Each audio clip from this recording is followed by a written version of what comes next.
Great. Ready, gentlemen?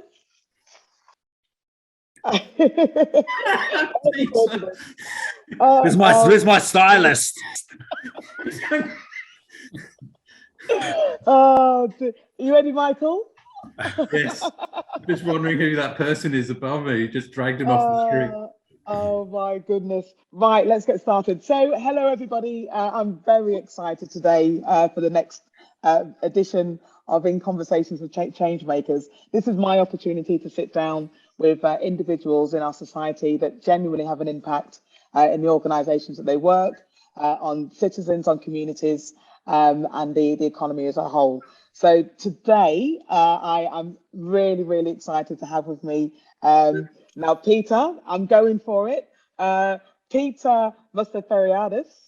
Excellent. Whoa. Fantastic. Yes. Oh my goodness. Thank you very much. Thank you. And you know what my name means, don't you? No, why would you do that to me, Peter? You know I don't know what it means.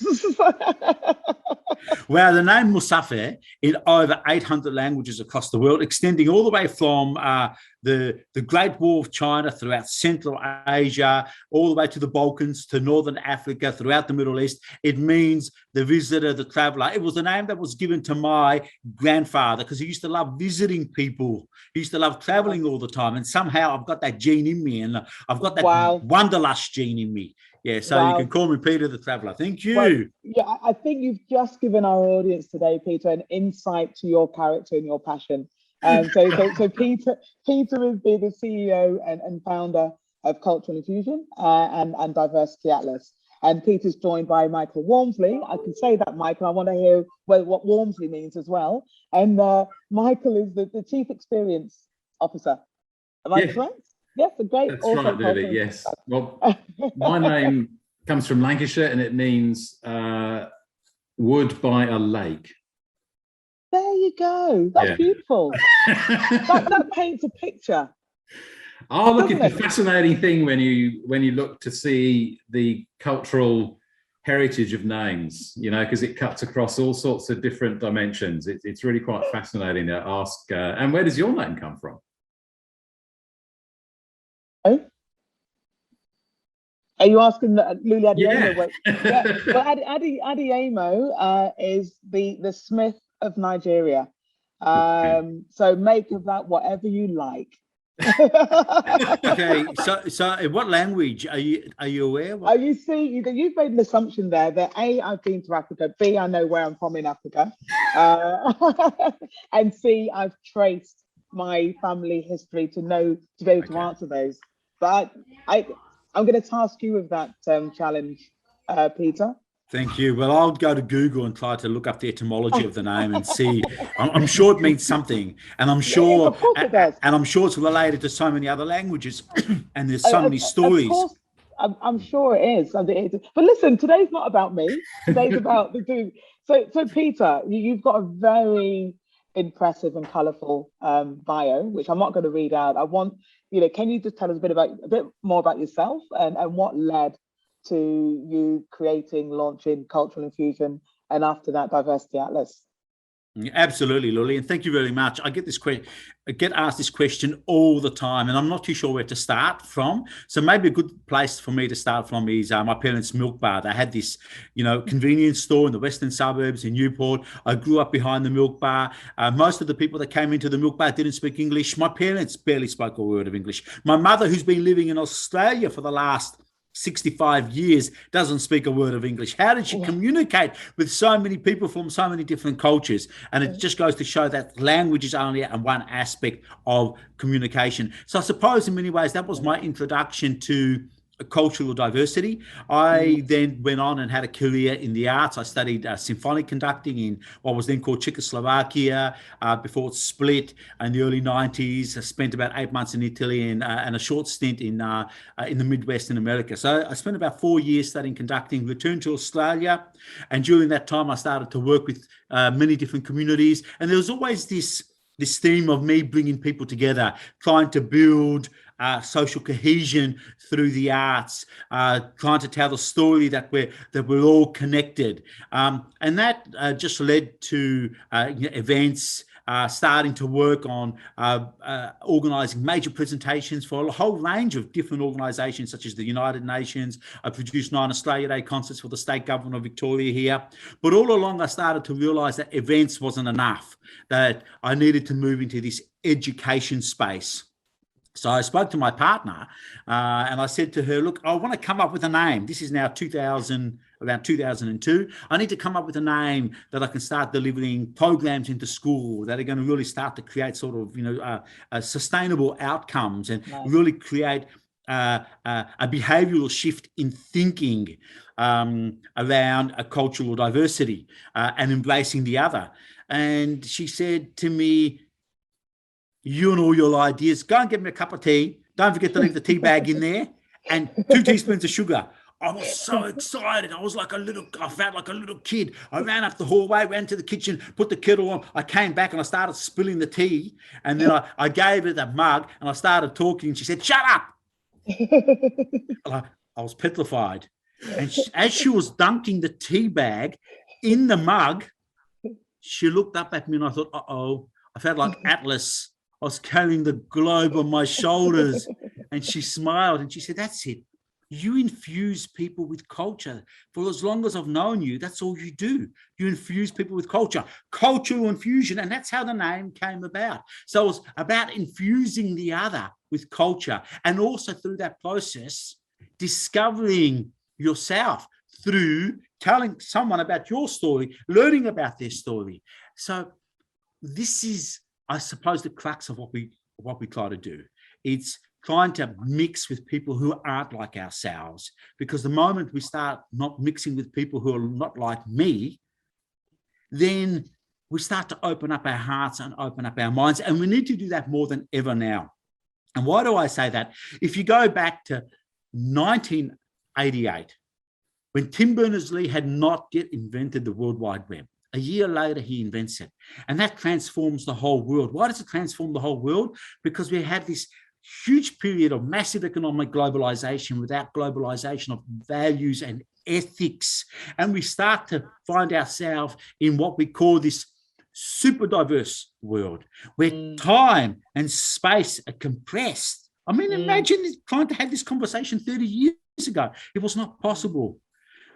But the importance of being able to relate to the other has become integral to peace, to social cohesion, to development, to building societies that are really going to be able to create settings that we can start to bring aspects of our identity that we couldn't bring beforehand, and the importance of that.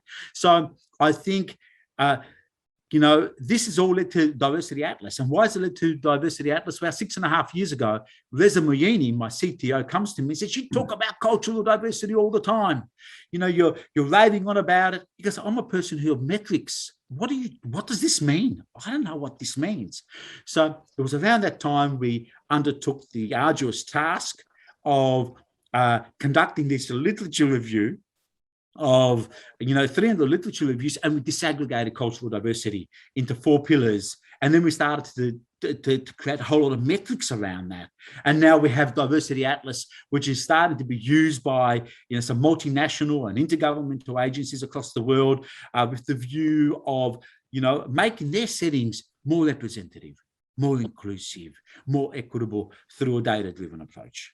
So, Michael, I'm going to ask you how you started with Peter met, but did you come into the cultural infusion lens or the diversity atlas lens, or are they one of the 2 things that attracted you to the organisation? I'm sorry, Luli, I barely understood a word you said. You're filtered through some sort of device. Someone must be listening to our conversation here, Luli. Yeah, it reminded me of watching Doctor Who as a child. I was having nightmares. Is that better? Right, okay. Yes. So the question I had there, Michael, was around what brought you into the organisation? Did you come in through the cultural infusion lens or the diversity atlas lens? Or are they one of the 2 things? And how was it Peter? What's your history and background that got you to here? Yeah, well, what got me to culture and infusion was a lectern. I was doing an event in a place I used to work at, and we needed a lectern for it. And one of my colleagues knew of someone who had a lectern and brought it in. And I didn't expect this, by the way. Sitting around the office for a long time, I felt very guilty, and I said, look, I must return this lectern to its rightful owner. And Cameron at the time said, oh, it doesn't matter, there's no huge hurry for it. I said, no, I must take it back. So anyway, I returned the lectern from its true owner, who was Peter, and we caught up, and our Greek heritage and connections were revealed, and there was just no there was no going back. He started to talk about the work that he was doing and the platform, and then I suppose a couple of years after that, we spoke, and he was at the sort of stages then of globalizing, commercializing the platform. And my background is essentially startups with people and data, more marketing technology and HR tech. And I've worked in all sorts of diverse teams over the years, have built diverse teams. I was always pretty motivated to not work with people like myself, even before D&I became a thing. And this work just seemed to be so important, and the stars aligned, and now we're effectively married corporately now. And can you, Michael, can you just tell me a bit more about the platform? Like Peter, you've touched on it in regards to someone needing metrics within the organization. So what is this platform, Michael? What's your elevator pitch on it?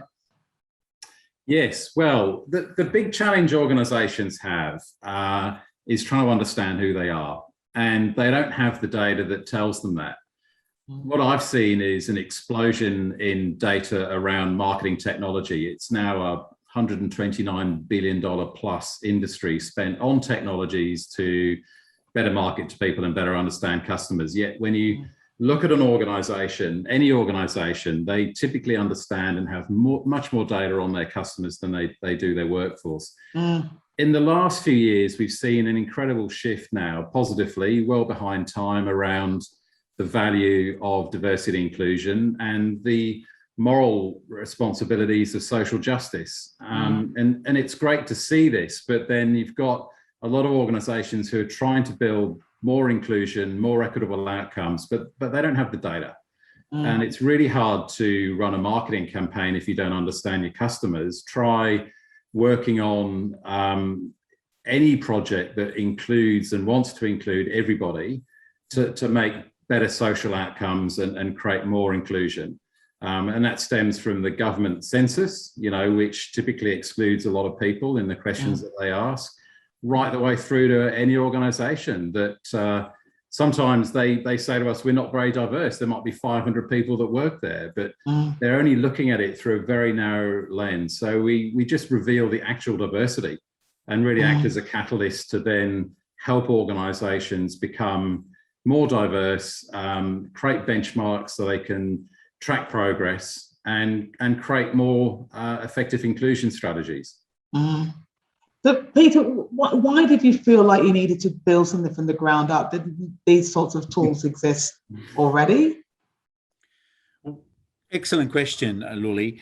I think that all stems back to technology once again. If you wanted to do something like Diversity Atlas 20 years ago, there wasn't the computing power. There probably wasn't the computing power 10 years ago. And there are massive data sets that sit in the back end of Diversity Atlas. We have something like 45,000 categories around different aspects of identity. Most of those are around, languages, religions, worldviews, cultural heritage, national cultures.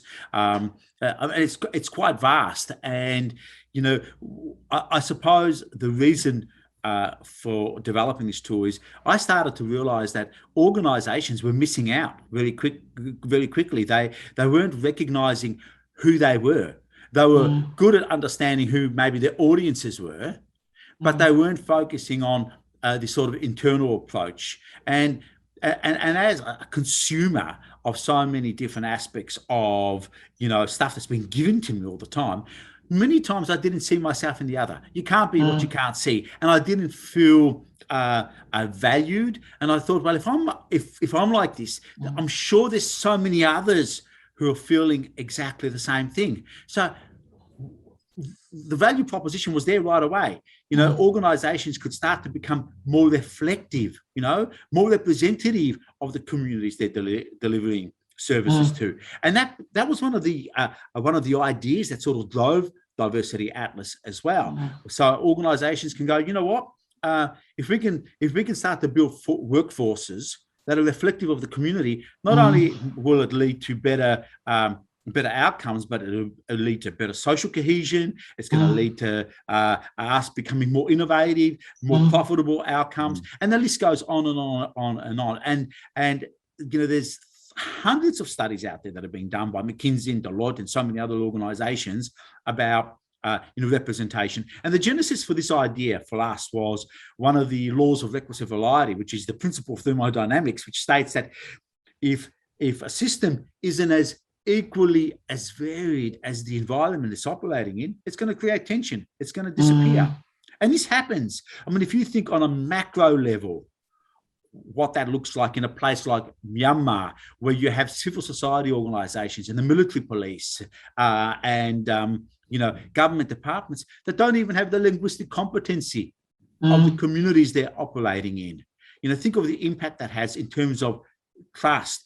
Think of the pandemic now and how that's highlighted the disproportionate impact that these blanket approaches are having on communities, where the gap is getting wider, where those who have are going to have a lot more and those who don't have are going to have less. And then start to think about how, if governments were able to collect data, how they could start to see the relationship between culture, socio-cultural dimensions, and maybe vaccine hesitancy, or maybe reactions to an ethnicity. We know there's a huge relationship between ethnicity and health. So I'm just throwing a few ideas out there. So for us, it's about how do we develop this global classification of how we understand humanity? And there's no global classification. And all governments across the world approach this differently. If you go to the UK, they have 4 different categories in the census of white. I mean, it's absurd. And they conflate ethnicity and race. Well, hang on, they're 2 completely different things. Race is this sort of social construct, and it's very, very important because we know that people discriminate, others for how they look. But ethnicity is, you cannot conflate these 2 different aspects of identity. And that happens with so many areas of how we collect data. Yeah. So we know, as you've touched on it, there's lots of research and reports that support the need for diversity and the need for inclusion and the impact and the value that has.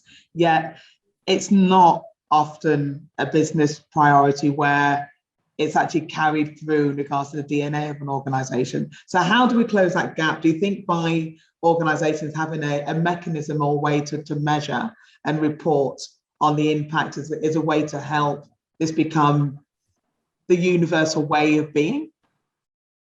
I think that's exactly it. I think it's, if you look at how companies have evolved in terms of their marketing, I would sort of relate it back to there, 20, 30 years ago, the marketing team would meet once a year and decide, are we going to target men or women? And now it's, we're targeting people with blue eyes or brown eyes this second, this minute. It's just personalization gone nuts, really, but it's really effective. But when it comes to, again, the workforce, how do you go about understanding who you are? What are the metrics? And as Peter was saying, that's the work that hadn't been done before. It's been analytically neglected and poorly defined for years. There is no standard, and it's creating all sorts of unintended consequences. If you look at in France, for example, their unemployment rate is close to 9%, but they've got no idea which groups of the community are perhaps experiencing higher unemployment than others, and therefore they can't align strategies or infrastructure or education or other services that target these people and include them more, because they don't know that they exist. So having a classification process with the right intent is really important to help understand that sort of identity, and create a process, create an environment where no matter what someone's identity is, they can feel comfortable about expressing that if they choose to, and being able to come to a platform like Diversity Atlas and find, no matter what language or what cultural heritage or what faith or religion or worldview they have, been there. And we've had quite a few emotional responses along the way where people have found these things that they just never been asked for before. They just haven't been included. Yeah, and the trust part. I mean, data and data integrity and privacy and all those sorts of things are talked about a lot. So it's do you find with the organisations and the companies you work with that their workforce are happy to participate in these types of studies? It's what's a good engagement in regards to workforce participation? Yeah, it's a really good question, and it all comes down to the context. I think people certainly experience fatigue when it comes to surveys and things like that. Often they're asked things never change, they never see the results. So making it really engaging in terms of the experience and short, instant results is what we've worked really hard on to provide, which helps in participation. Just being able to send back sound bites like, there are 52 languages that are spoken in this team. Suddenly people think, well, wow, that's incredible. I didn't realize we had such a broad depth of language or places of birth or ancestral heritage. So it can be a really engaging way, but again, it's got to be communicated from the top. And I think the thing that we often see lacking is if you look at just about any organization and what their kind of corporate vision is, whether it's Amazon, Netflix, SAP, Microsoft, Hewlett-Packard, they've got generally really great vision statements when it comes to who they want to be as an organization. But when you start to look for what their goal is around diversity, equity, and inclusion, it's often things like, we're committed to it, it's important. And I think the challenge there is there's no real clear goal of where they want to go other than that it's important. So there's a long way to go, but I think... Do you mean like measurable goal? Yeah, Michael? That's right. Something that I can feel inspired to, rather than just when a company's committed to it. What are they actually trying to achieve? Is there a particular area that they want to go? But again, if it's not measured, it doesn't get done, right? So it's really hard to understand where you want to go when you don't know who you are now. It's that catch-22. And I think that's reflective of some of these broad vision statements that are a bit less defined. And that creates a bit of an inertia, a bit of confusion. They're trying to understand where the organization's going. The organization's trying to understand where it's going, other than that they want to be better at it. So there's a lot of work to do, but I think there's just been such a explosion of investment in resources and time. There's been a 75% increase in diversity inclusion managers hired worldwide now. So the space is it I mean, my frustration sometimes and often with these, is it sometimes though that the organization feels that they've done their bit by hiring a D&I person, so no one can ever accuse them of this not being a priority, because look, we've got Peter, the D&I manager. Yes, that's right. It's a really good point. I came across a new term recently called greenwashing, which is precisely that. And I think I just don't feel that's got any legs anyway. I think people will see through that, because let's not forget the reasons why this is important, right? It's not just for the workforce. The workforce and talent, in particular in the tech industry, are going to look at these types of things. Who do I work for? Company A or company B? If company B has seemingly more commitment, more activity, more information, more data around what they're trying to do in this space, that's really important to more and more people now. But it's not just coming from the workforce, it's coming from customers. Customers want to know about what this company morally stands for and what they're doing. And if that doesn't align with their own values, well, they're going to shop somewhere else. But we're starting to hear it come from investors as well. Investors are now asking for their organizations that they invest in full transparency when it comes to diversity, within a very short period of time. And that's not just around gender, it's diversity beyond gender. So there's, you've got the pressure from your workforce and your new talent, how you retain staff, you've got pressure from customers, you've got pressures from investors, but also communities. Communities are customers and potential staff as well. So all these external as well as internal factors come into play. So what's next for you? So Peter, are you doing work with government? I mean, I'm super excited about this, and obviously there's a few initiatives we're trying to get off the ground with you with tech diversity. But Yes. Peter, are you doing any work already with government in Australia or anywhere around the world? Yeah, we are. We're doing a lot of work. We've had some think tanks that have started to embrace the tools so they can understand their workforce. There's a multinational company we can't actually announce yet that we're working with, and we're doing a global mapping of their workforce. There's a whole range of other organisations. There's universities. There's a mining company we're speaking to. There's a bank here in Australia that's adopted Diversity Atlas, and they're recognising that if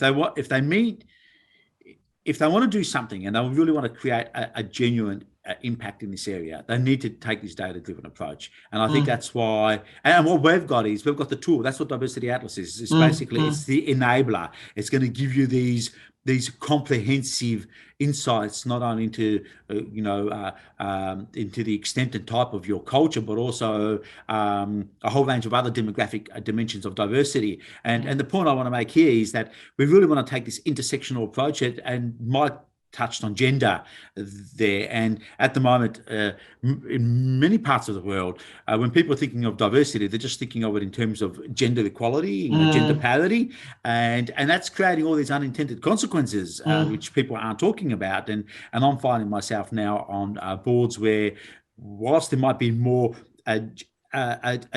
gender equality, there's almost no cultural diversity on that board now.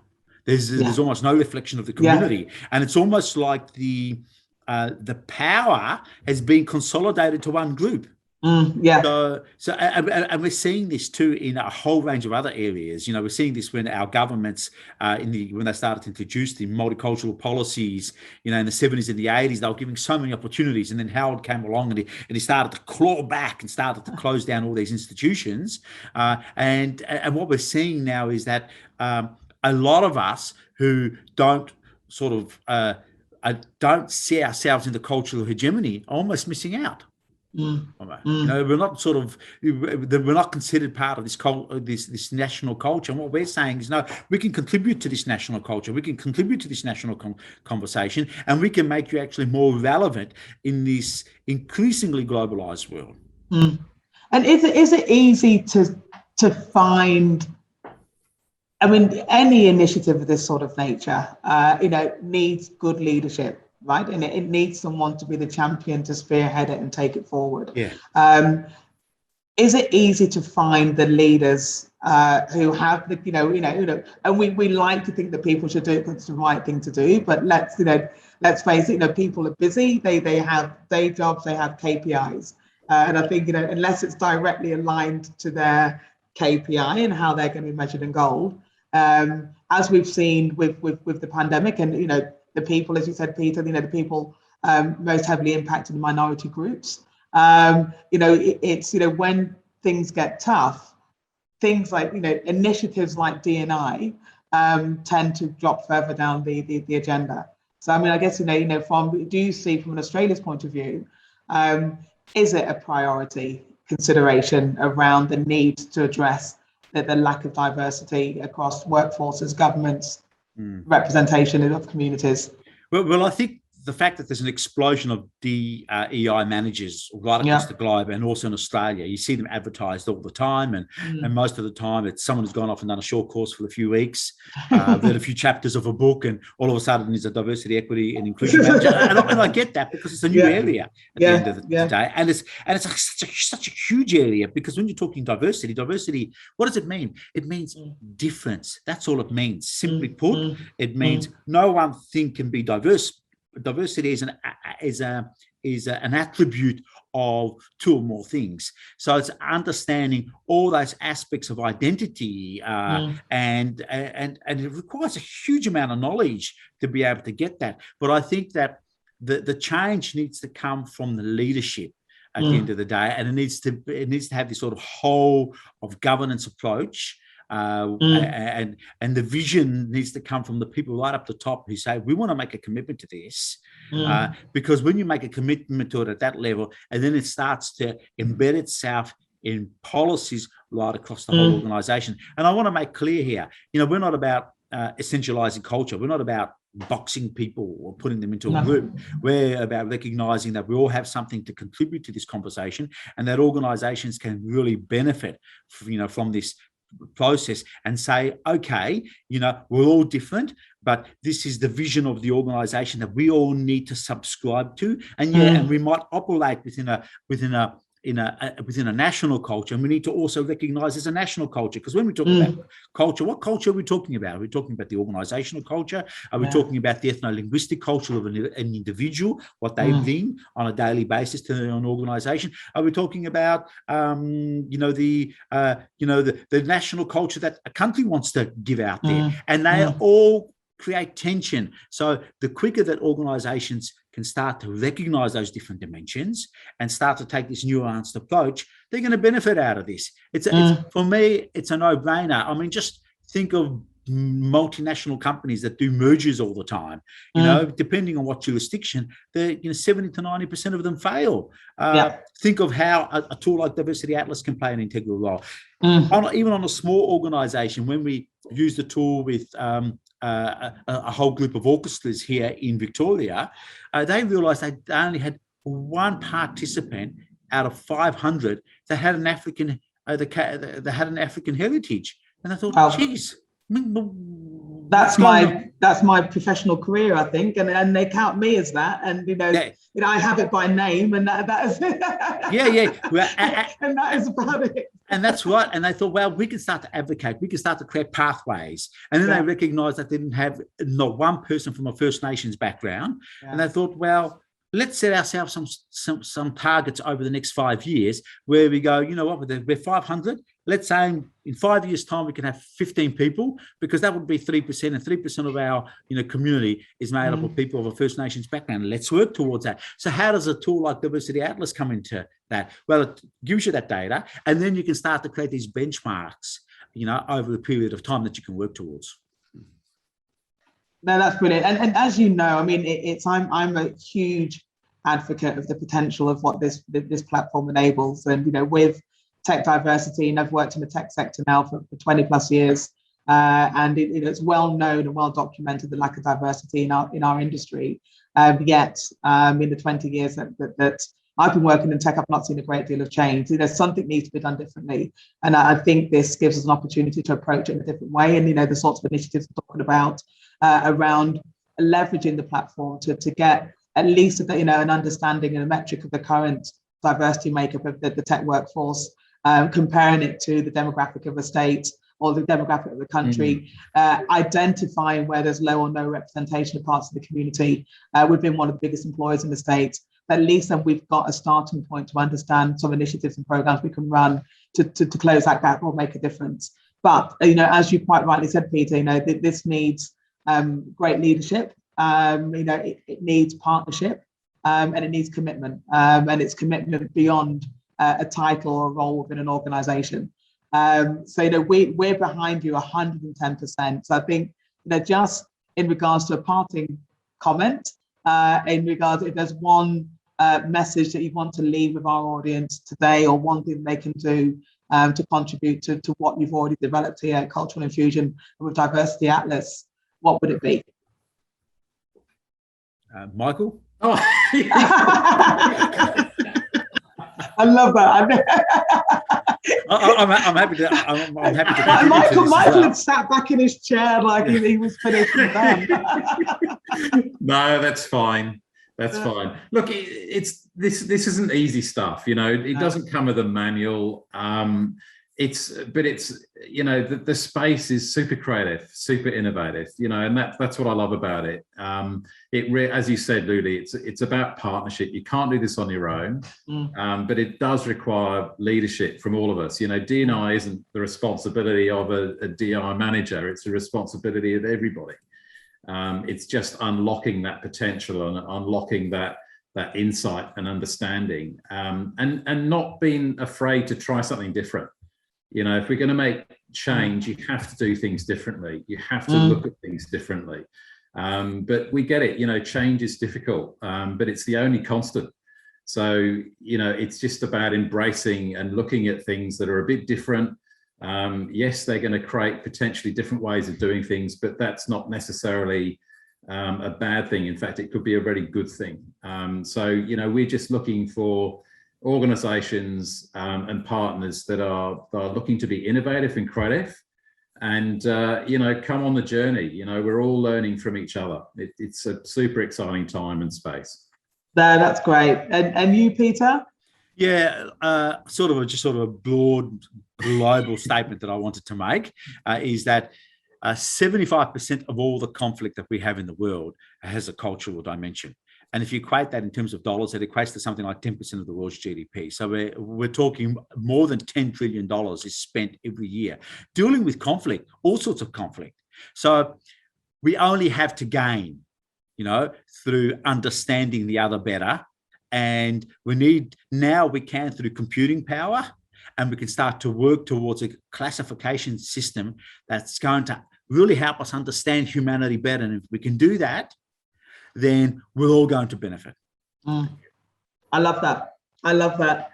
Well, thank you both for, you know, your time and your insight. I've really, really enjoyed this conversation, and I look forward to working with you and seeing what we can do together.